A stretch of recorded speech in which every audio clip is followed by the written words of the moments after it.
আমি সন্ধিয়া 7 বজাত কেন্দ্ৰীয় BPFৰ নিৰ্দেশ মৰ্মে শুক্লা চেৰফাং ব্লক কমিটি BPFে যোৱা 22 তাৰিখৰ জম্মু কাশ্মীৰৰ পেহেলগামৰ যি নাৰকীয় ঘটনা এই ঘটনা আমি প্ৰতিবাদ কৰিছোঁ। আমি আজিৰ এই অনুষ্ঠানত আমাৰ BTCৰ প্ৰাক্তন EM BPF দলৰ কেন্দ্ৰীয় সমিতিৰ অন্যতম সম্পাদক গণেশ কছাৰী ডাঙৰীয়া উপস্থিত আছে। এই অনুষ্ঠানত উপস্থিত আছে গোৰ্খা চেল BPFৰ সাধাৰণ সম্পাদক ধনপতি বৰিয়াল ডাঙৰীয়া, মাইনৰিটি চেল BPFৰ অন্যতম সম্পাদক মহম্মদ মিৰ আলী হুছেইন ডাঙৰীয়া উপস্থিত আছে। ঠিক তেনেদৰে আমাৰ কেন্দ্ৰীয় যুৱ BPFৰ উপসভাপতি দিগন্ত কলিতা ডাঙৰীয়া উপস্থিত আছে। তামুলপুৰ জিলা BPFৰ গোৰ্খা চেলৰ সাধাৰণ সম্পাদক কৃষ্ণ চুবেদী ডাঙৰীয়া আমাৰ উপস্থিত আছে। লগতে CWC মেম্বাৰ আমাৰ সোণাৰাম বসুমতাৰী ছাৰ আৰু শনিৰাম বড়ো ছাৰ উপস্থিত আছে।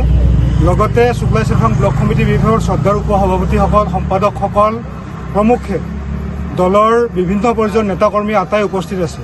আমি BPF দলে সদায় আমাৰ ভাৰতীয় গণতন্ত্ৰক সন্মান জনাই আহিছোঁ।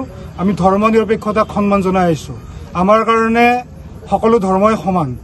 আমি যোৱা যি ঘটনা সেই ঘটনাত যিসকল সন্ত্ৰাসবাদী আছে, জাতি ধৰ্ম নিৰ্বিশেষে সন্ত্ৰাসবাদীসকলৰ আমি নিপাত যাওক সেইটো আমি কামনা কৰিছোঁ। আৰু সেই ঘটনাত যি 26জন নিৰীহ লোকে প্ৰাণ হেৰুৱালে তেখেতসকলৰ আত্মাই স্বৰ্গত স্থান পাওক, তাকে আমি ভগৱানৰ ওচৰত প্ৰাৰ্থনা কৰিছোঁ। আমি ভাৰত চৰকাৰক অনুৰোধ জনাইছোঁ, সন্ত্ৰাসবাদী কাৰ্য যি ধৰ্মৰে নহওক তাক নিৰ্মূল কৰিব লাগে। ভাৰতবৰ্ষত শান্তি একতা আমি জীয়াই ৰাখিব লাগিব। আমি সকলোৱে শান্তিত থাকিব বিচাৰোঁ। ভাৰতীয় নাগৰিক হিচাপে BPF দলে আমি সদায় সহযোগ কৰি যাম।